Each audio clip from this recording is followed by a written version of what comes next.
welcome to the Painter Bread Quarterly Slush Pile. We curate this work so you don't have to. What that means is we are letting you in on the editorial process that we have at Painter Bread Quarterly, which is a democratic one. So we're going to discuss some work and talk about it, and you're going to listen to our conversation. And we're hoping to, demystify what happens after you submit your work. So we're still all remote, as you know, and in my home in Collingswood, and I am Kathleen Volk Miller. And hey, everybody. Hey. Hi. Hello. Because I guess I'll go 6,000 miles away first. Let's go farthest and work our way back. Okay, Marion? Oh, that makes perfect sense. From far away, close by, it's Marion Wren. I'm in my apartment in Abu Dhabi. The sun's beginning to set and I still don't have any curtains, so I'm blinded by the light. So greetings and love slushies from Marion in Abu Dhabi, and I'm going to bounce it over to Alex. Hello. Got a haircut and I'm gonna be an uncle. Whoa! Nephews are the best, or nieces, Or nieces, change your or mind. neithers. I'm not gonna describe. We think we have the initial idea, but and that's all I'm gonna say on that. But I'm over in Long Island. If you can't hear with how I say my N's and G's, so Rhode Island's neither a road nor an island. Discuss. So I'm gonna pass it off to Chase. I don't know why. Hi, I'm sorry. I'm in very proud uncle mode because my nephew just got into a very prestigious college, and I'm very proud of him. Woo-woo! He actually got into 3 very prestigious colleges. Now he's deciding between them, and I've been reading his college applications, and he's just a little bundle of brilliance. And I'm so proud of you, Jonathan Schneiderman, if you're listening to this podcast. And yeah, and I need to get more monogrammed things so that I can pass them on because we have the same initials. So that's cool. I have to work on that. I I'm love all falling this down. uncle love. And you got your haircut not too recently. I did. I got my haircut not too recently. And I am in Brooklyn. And yeah, Brooklyn. Brooklyn. All I'm right. going to pass it to Kate. Hi, Kate. Hi, Kate. Aren't you the fabulous VCap co-op for spring summer at Drexel University? I am. I'm one of them. You're that Kate Wagner? Oh my gosh. That's my favorite Kate Wagner. Kate Wagner is famous. Thank you, Kate Wagner. And Larissa, hello. So glad. Hello. Yes, Kate is our co-op. I am also in VCap. And also with the use guys in West Philly. Wait, what's a VCap? Yeah, I know. Video collaboration and production. Ooh. Oh, that was going to be my major, and they canceled it the year before I got to the University of Maryland. Otherwise, I would have been in that major. Oh, awesome. Well, I mean, this isn't there is a major for that, but that's the department that we work for, that handles all of the Zooming and all of the webcasts and podcasts and things like that. Yep. So this has been the busiest year of their lives. Not that it's not always already busy. Yeah. 30,000 Zoom accounts. Geez Louise. Okay. 30,000 Zoom accounts. Welcome, though, to the Can Slush. we call the episode that? Can we call it 30,000 Zoom accounts? under the sea? We might have to, because I swear, Larissa and Kate, the thing that you bring to this is a deep sense of stillness and calm in the midst of So thank you so much for hanging with us while we talk about literature. Yeah. Happy to be here. Right. Today's a little bit unusual. So if anybody's a new listener, we usually do poems, and we usually do like 1 to 3 poems by the same person is probably the most normal episode. You'll have to just keep listening or go back and listen. But today we are doing a piece of fiction. Today we have a short story called Benefiting Positions by Jac Smith. So we are not going to read it aloud to you as we normally do, but you will be able to access the story some way or another on our website, pbqmag.org. So without further ado, thank you, Jac Smith, and let's get talking. So I am really thrilled to be talking about this piece because we never do get a chance to talk about fiction on this episode or rather on the slush pile. So an episode dedicated to fiction is really special and challenging, right? So how is it that we begin? How do you start to talk about a whole piece, and a piece like this one, which presents a fascinating story of a young woman whose job is basically to lay down with people, To hold them. to hold them. She's a She professional holds cuddler. people. Yeah. Yeah, she's a cuddler, a professional professional. cuddler. That's Right. great. Which doesn't seem far from reality. I think there are professional Yeah. huggers. I think that I've even heard prostitutes often just hold people, right? When I was in middle school, I probably shouldn't tell the story. When I was in middle school, I watched a documentary on prostitutes, and a lot of them described how what people want was oral sex. And I thought that meant talking to people. And I thought being a prostitute mostly consisted of just talking to people. That's And then I found out later that was not. But can what I they were ask talking something? about. This was not a school sanctioned documentary. When I was in No, middle school, I no, watched a no. documentary. It almost sounds like the sixth grade teacher said, "Hey kids." Hey, I watched Midnight Cowboy in high school, but I was in an arts program, and I had to get permission to. Yeah, I was really confused by Midnight Cowboy. Like I knew I really, but oh, you know what I did watch it? Last one, and then we'll get back to the story. I promise. Was Barbarella when I was like 12 was Oh, on TV, okay. and I was like, wait a minute, how does that exist? That can't happen. And you appreciated it for a different reason, not maybe the reason intended. Yeah, I was excited by the shag carpeting in the space shuttle. But yes, so she's a professional cuddler. And Yep. should we assume that our slushies have read the story already, or should we fill in the gaps for slushies who haven't read the story? Should we do a plot summary? I think so. I think there should be some sort of like recreation of the piece, right? So, Kathy, what do you think? What I was going to say is, as long as we do say spoiler alert, like I said, you can access the story if you want. So it's your Yeah. choice. I mean, one of my brothers reads the ends of the book before he begins it, which I think is absolutely bonkers. Yeah. But he says that if he doesn't, he reads way too quickly.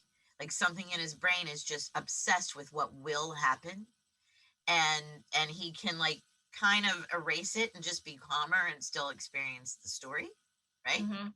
Mhm. So I do believe we might have listeners that wouldn't mind hearing everything. I mean, hearing without having read it. And then some listeners will be like, oh, no, I want to read first.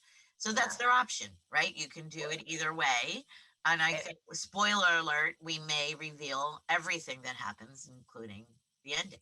But Right. I also think that it's not really a plot-driven piece. Like you're not reading No. it to find out who did it, or Sure. what's going to happen to the heroine. I mean, it's really kind of a character study. Like it's really this sort of like, I think, beautiful exploration of what it means to be doing this. It's a character study. It's not a kind of True. who done it, or what's going to happen, or where does this go next. See, and that in itself is a spoiler alert, right? Because Yeah. something could have happened. But basically, the way this is structured is her name is Jane, the protagonist here, and we just kind of watch her and go with her on her various days of the week to the various people that she sees, and we learn about them through her and the positions that she assumes with them are often very amusing. But I'm just trying to get the structure down here. Each graph is another day with another one of the people that she sees in rotation. And so, yeah, so, right. So I guess. Can I read a graph? Can we just can I read a little Absolutely. bit so we can hear? Absolutely. So no spoilers, but this is actually I don't have page numbers on my version. In the swirled yogurt, position 4, page 19, Jane wraps her arms and legs around the rabbi as he shifts to embrace her. She can feel his heartbeat underneath her ear as he explains how the Day of Atonement should and must come before the Day of Judgment. That our vengeful God is, in fact, not interested in the judgment of that with which we have already repented. Jane takes the rabbi's words and like wet, heavy strips of paper mache lines her face. His nutmeg breath washes over her like the final layer of shellac and cements the message deep. She tells him she understands, speaks the words into the warmest, godliest part of his throat. Thank you so much. So yeah, that you guys heard that started with in the swirled yogurt. And then there's some parenthetical position 4, page 19, as if we could reference some text that would show us what that position is. So she did have fun with that for sure. The manual. Position names, right. The manual, we have the grape popsicle, and some of them, I kind of did play with it. I played back by like trying to imagine what it was, but some of the words, like the grape popsicle, give you no clue whatsoever. Whereas swirled yogurt, I can kind of maybe visualize something. It might be wrong, but at least I can think of limbs swirling. I have to say though, I really thought the grape popsicle was a great image, right? Like, those the twin popsicles that we would get when we were kids, like just the notion of like two people laying next to each other and just holding hands. For me, that was one of the moments where I was like fully in and trusting the narrative that Jac Smith was creating, right? Because in the universe of the story, the manual's there. So Jane, right, it's a third person point of view, right? It's not a first person story. Jane's being described, right, as she's visiting these people, but also thinking about what the best or most apt position is, or what she's going to be requested to do. And it is a spiral, it's a swirl, right? Like in that first paragraph, you get this sort of like, 360 of who the characters are. And then in the belly of the piece, each graph, as Kathy points out, is sort of devoted to one of these episodes or interludes. And then the end of the piece doubles down on that sort of reversal, or rather that sort of retrospective sense of who she's been with, because now they're in her in a way, right? Like, so she's sort of like absorbed some of their attributes and their emotions, right? And so I just love that sense of like physically holding somebody, but also containing whatever it is they're trying to manage for themselves, right? Whether it's the rabbi or the college kid or the female police officer, it's pretty artfully spun. For me, that is what it's primarily about, what she gives and takes from each person. Not that she takes, which she receives from each person. Yeah. Because she is altered every time. She intuitively knows what position to put them in, depending on what they need that day. People have their favorite positions. The positions are a big part of it too.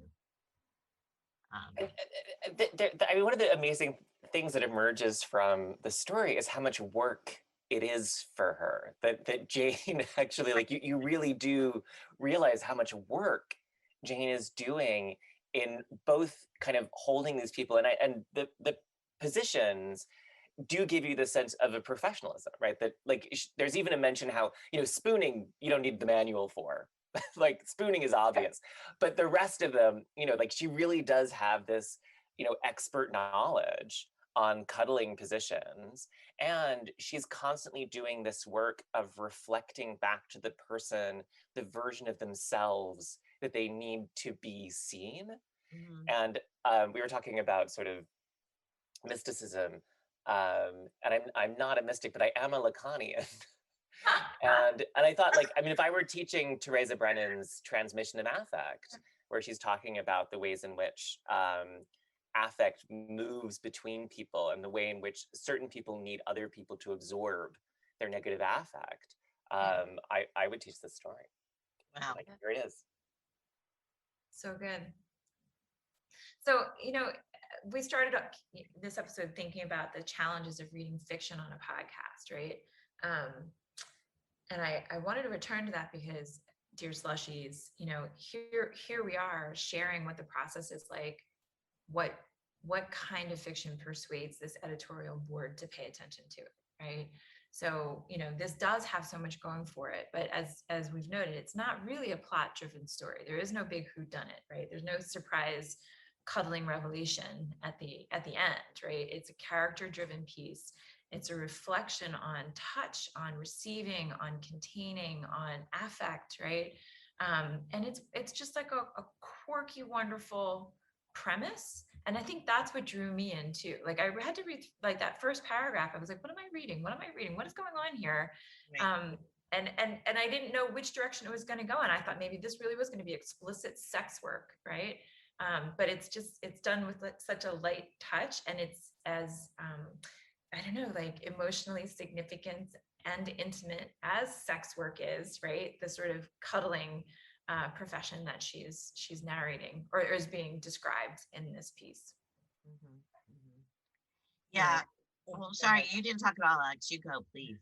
Well, because what I like about it is the tension between like the emotional and the professionalism. Like this is the job of managing people's emotions in a certain way.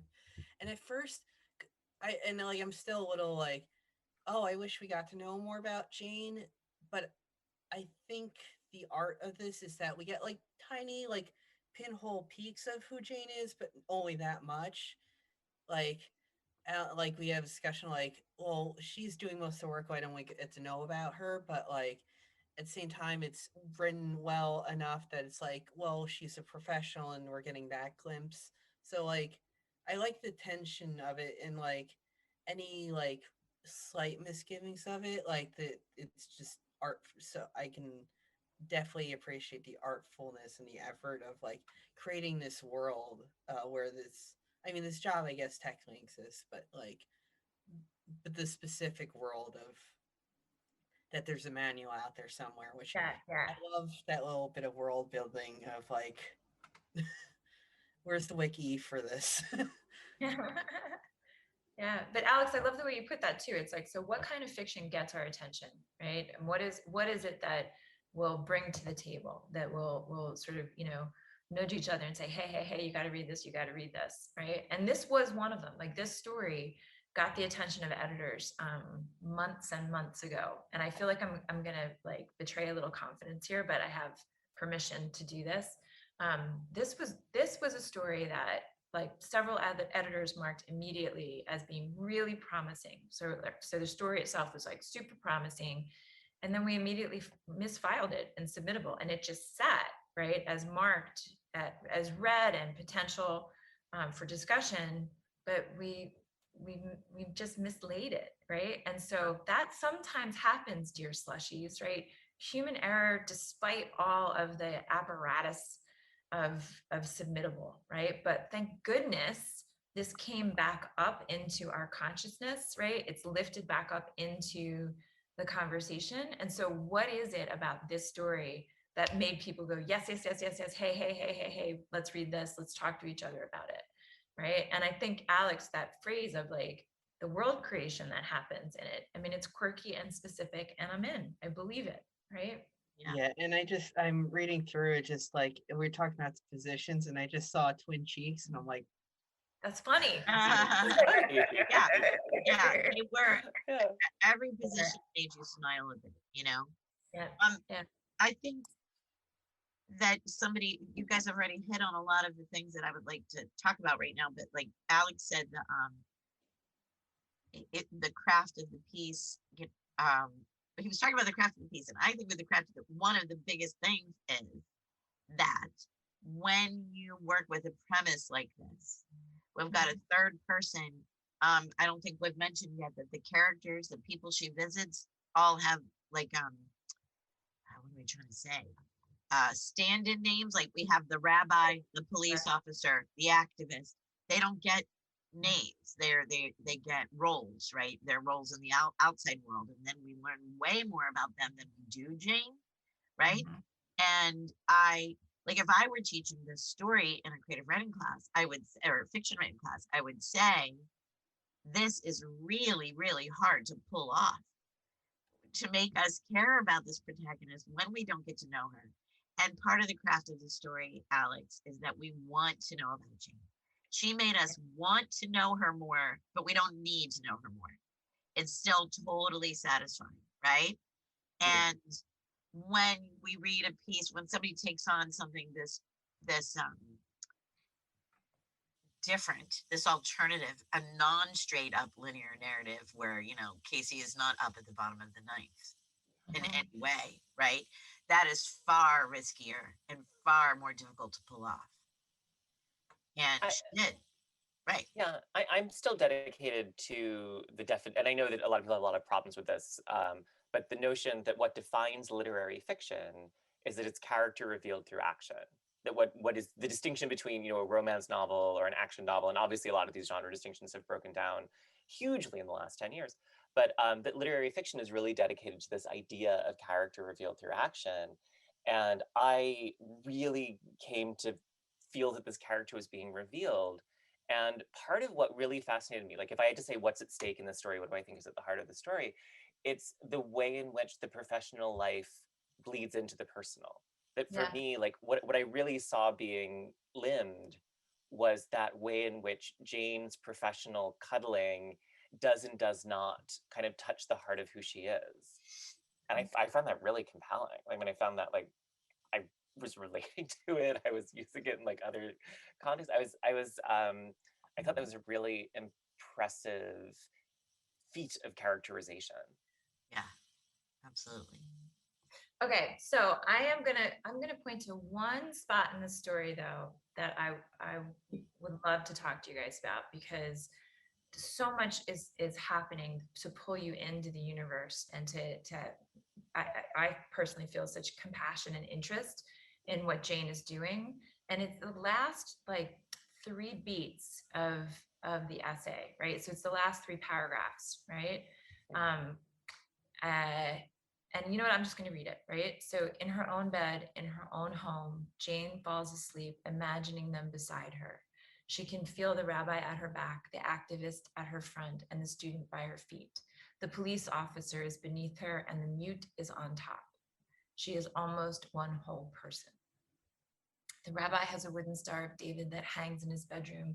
On Monday, Jane will see if her fist fits inside the center of it. When she arrives on Tuesday, the activist will help remove her coat. She wonders if he will scrape his fingernails along the tops of her shoulders as he does so. Wednesday is the first of the month, so the student will draw her something beautiful, add a trinket, and wrap the whole thing up. Jane will spend all of Thursday night in room 411, wrapped in sheets that smell of the police officer's body. On Friday, the mute will finally tell her something. He will whisper it, profound and soft, against the inside shell of her ear. And I mostly wanted to read that because I just wanted to read that out loud. Thank you, Jac Smith. But I just want to point to the sort of on the nose moment of she's almost one whole person. Right. And if literary, as Jason points out, if literary fiction is, you know, character revealed through action, do we need that line? Like, is it a step too far in terms of exposition of the motive and drive of the character? Did it bother anybody else, or is it just like a little bit clangy for me? I kind of agree. This like that line is a bit like, oh, like, is this work dehumanizing her in a way? Like, is it like you could tie it to sex work, and is it talking about that? And like, but I don't, but it also can be, I feel, read in a few different ways. So I don't think it's like, yeah, I'm not sure how much weight that sentence is supposed to have or its meaning, honestly. I feel like there's a lot of different ways to enter and exit that sentence. Well, I think you just answered it for me then, right? So it's not on the nose, right? Like from my reading of the story, it is, right? That it is just this like declaration that the self is a composite self, right? And that she's straining toward a sense of in like subjectivity through this composition, right? And if that's what this is about, then she's pretty much just like broadcast a thesis, which troubles me a little bit. But if that's not the only reading available, Alex, like if you're saying that there's like some like other layers to this, then I will back off my red pen. I read it as a little less determinative, like as a little less kind of argumentative, that there's this way in which she's becoming aware that she's not well bounded, right? That Yeah. that in cuddling, like what happens is that like the physical boundaries of the body are in contact, right? The skin is like where your body stops. And yet what happens there emotionally and psychically, and you know, in psychology, there's this huge, you know, amount of research on transference, on, you know, kind of projection, on the ways in which ideas, emotions, selfhoods are passed back and forth. And so, I mean, I wouldn't like diagnose her as like now she's codependent and she doesn't recognize herself on her own. And you know, it felt to me a little bit gentler than that kind of argument, but it did feel to me like, okay, so this is where the realization that this work is kind of eroding some of her own boundaries was coming into play. That she's taking the work home with her in this kind, like that all the work that she's doing throughout the story, particularly to ignore the kind of trespass, right? Like the erections are particularly a kind of trespass, and she's like, yeah, I'm just not gonna touch them. Yeah. That here was kind of the image where that trespass is, I thought lightly touched upon. Yeah. Yeah. I noticed it too, and I thought it was actually absolutely brilliant. I thought the exact opposite of you, Marion, because I love the sandwich here of those last three paragraphs. I just thought, you know, we do curse on this show. I mean, I just thought balls out. That, you know, one of you guys said, I didn't know how much attention we were supposed to pay to it. Balls out. It's a standalone 5-word sentence floating there, right? But right on top of it, that whole description, for me at least, like those were the normal positions: the rabbi at the back, the activist at the front, the student by your feet, right? All those things. But I hadn't built that picture comprehensively yet. So I love that she built that for me. That I didn't realize that every one of those people took up a different part of her physical body until she did that. So I was like, fuck yes. Right. Yeah. That it just, because it went like, it was like a deck of cards that went boop, boop, boop, boop, boop. You know what I mean? It was so lovely. And then we get that she is almost one whole person. I also read it as Jason said, just quieter than that. Like all along, I knew that she needs them too. It was obvious underneath that she needs them as well, right? And then I love that the last paragraph was a speaking into the future. On Monday, this will happen. On Tuesday, that will happen. It was another thing being built up for me, you know, in a way that had not been done yet in the piece, to get them all together again. Like in the beginning, we get introduced to them, but then we go on the visits, right? And now she's ended it with this compilation, right, of what the week looks like for her. And you know, so I was just snaps. And what I like about this is like outside of the her Fridays, like the people that she's cuddling with also have to be a lot of things to different people. Yes, that's exactly right. That's a point she makes about the police officer. Yeah, right? so that way that it's not like, oh, just her role is the role that's kind of like, oh, who am I? Yeah. Like, thank you, Alex. It's like she's doing a similar job to them, and so it's all kind of this web of stuff. Although we're getting it like, what is it, third person? What's the when you can hear their thoughts? There's a word for it. Help Third me person close? Yeah, I guess. Or third person interested. Yeah. Yeah. I think the word, were you going for omniscient there? Like a sense of, right. But it's right. It's a sort of close third, because we do get a sense of Jane's sensibilities, right? So, and to just like go back, the gestures, the hand gestures that we're all making when we're talking about this piece are really worth noting, Slushies, right? Because that Kathy was talking about this like deck of cards feeling, right? And it is really a constellation. Like the piece does like constellate into that line, right? About that she's becoming a whole person. And then it spirals back out, right? Like the sort of, as Kathy says, it's like building into the future, but it spirals back out into the week ahead, right? And that's just, it is really artfully done. The last thing I wanted to say about this piece too is, you know, as I mentioned before, it was one of those that sort of got stuck in the river of submittable, right? And just sort of like in the tide of submittable.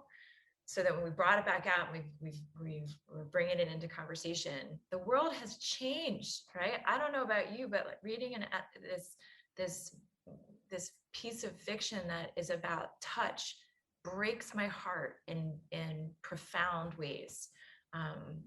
You know, in our world full of safe social distances and not being able to touch each other, right? So anyway, I just wanted to note that too, like whether or not that was her intention as she's writing it. Touch is always an important sense, but the sense changes and gains traction over time in catastrophe, right?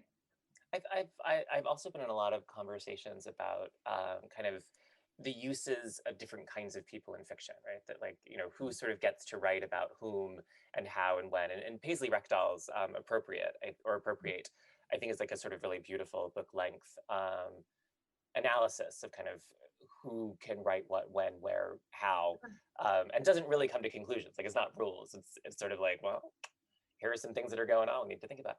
And so I was thinking about, you know, like, because these are, you know, archetypes, right? The rabbi, the student, the act. It's almost like a genet, right? Like the balcony or something where, you know, each person kind of needs to inhabit this sort of existing identity. And the mute, I was thinking like, oh, are we gonna, you know, like the mute. But I think that but one of the questions that like people often ask kind of from the ethical perspective is why presuming that you're not one of these categories, presuming that you're writing about someone who is not like yourself or is not part of your own community, why do you need them? Like, why are they in your story? And I thought here it was a really kind of like Shanae, that it was this sort of really beautiful exploration of a kind of set of archetypes that inhabit the culture and how we think about them. Like it seemed very ethical to me in the end. Great. You know why? Because they're so wonderfully individualized, I think. Yeah. That helps, right? They're not stand-in cardboard cutouts of each thing. We get to know that rabbi as a specific individual rabbi, right? Yeah. And it's like, and I just picture this as like a French foreign film, like a short. I don't know, like it just it's so captures that like sections and I don't know how to describe it. Like I just had this pictured in my head as I was reading it because it's that well written and just like specific and yet like imagining the title cards. I don't know if it's black and white. Like I woke up dreaming of Mandalay or whatever. I forgot the opening line is, but I think we might be ready to vote. I think we're ready to vote. I think All we right. are. I Contemplating have our thumbs and I know how to use them. Okay. Hey, get your guns up, get those thumbs up. Let's do it. 1, 2, 3. And it's unanimous. Thank you, Jac Smith. Yay, Jac Smith! Yay, Jac Smith!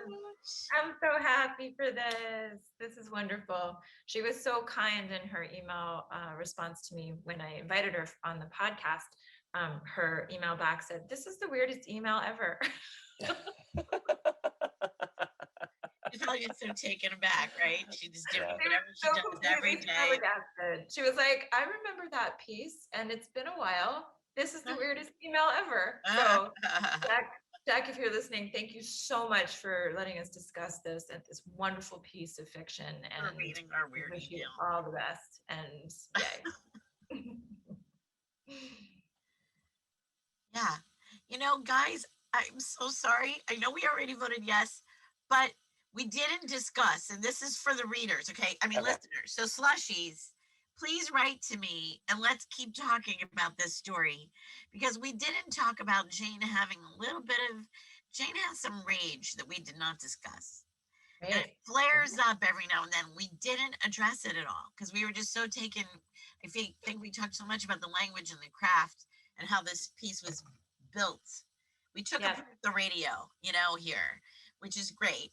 But yeah, you know, when she throws the stuff around in the hotel room. She doesn't want to leave it looking like nothing happened there. Yeah, Right? I know. And the Agreed. fact in that end part when she says, she's going to see if her fist fits inside the rabbi's star. I really was like, whoa, that was a moment when I read it at first. You know, there's Yeah. little tiny bits of anger in Jane that are fascinating, you know, but I just think I'm gonna leave our slushies with that. Look for that as you read it, and then write to me, us, and tell us what you think about that. Tell us what you think about the podcast, how we're doing. We're mostly on Insta these days, although we tweet as well. But you know, since FB is kind of FB, and also if we're event based and we're not doing events right now, follow us on the socials and write to us and keep listening and keep reading. Anybody have anything else to say? I think we should all throw pillows around our room in the style of Jane's Rage. That's what we should do. Right? Love you all. Love you. Love you guys. Yay. Thank you, Jac Smith. Thank you. Bravo. Bravo. Until next slush pile.